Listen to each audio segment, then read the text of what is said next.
Hello everyone, this is Maki. The story of GQuuuuuuX is finally reaching its climax. Fans are loving one surprise after another. I'm sure some people started watching GQuuuuuuX and became curious about the original 0079 story. This time, let's discuss the features of 0079 and check out some comments from the designer.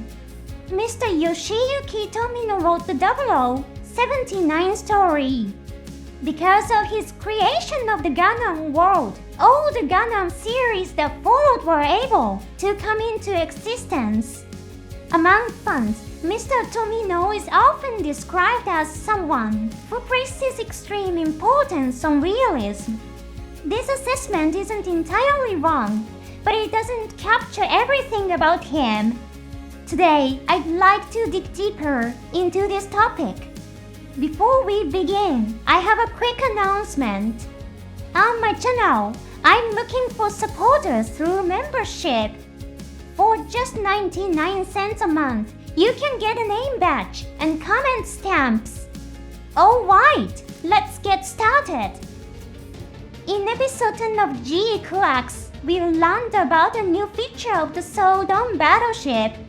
The rear section of the mobile suit, catapult, opens up.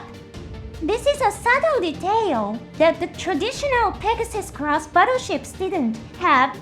Now, let's hear from Mr. Ikuto Yamashita, the main mecha designer of GQuuuuuuX. I've always thought it would be better if the mobile suit hanger on the front of the white base had doors on the elbow part too. By opening the rear doors as well as the front doors, you create a structure through which air can flow from front to back. This makes it usable as a through deck. When deploying mobile suits in a gravity environment like Earth, a hatch at the elbow makes the operation smoother. There's a pod that looks like an air intake to draw in air from the back, but a pod positioned like that can take in air efficiently. So, I interpret that pod as a radiator for heat dissipation. Thanks to Mr. Yamashita's interpretation, the battleship Sodon's mobile suit hatch was redesigned. A through deck is a design in which the front and rear doors of a space used for launching fighter jets, etc., open to complete the structure. This technology exists in the real world too. It has the advantage of allowing the space to be used more widely and efficiently. So, did Mr. Tomino adopt a design that ignored such military technology? There's more to the comment.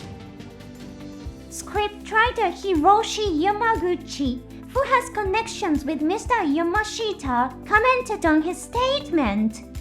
Although Mr. Yamaguchi did not participate in GQuuuuuuX, he is a veteran scriptwriter. He contributed to the valuable book Strategic Tactics Encyclopedia as an editor. He also played an important role as the original planner for the Gundam F90 project. He has worked on many projects. So, what did Mr. Yamaguchi say? I was thinking the same thing. I always felt it was risky for the Zeonami's airborne carrier to go to open the front hatch mid-flight and drop a mobile suit. I especially thought about this during the Joburo assault operation. It seems like the huge air resistance would cause it to lose speed. Focusing on realism is important for drawing the audience into the story's world. As a scriptwriter, he was apparently always uncomfortable with the idea of a front opening hatch.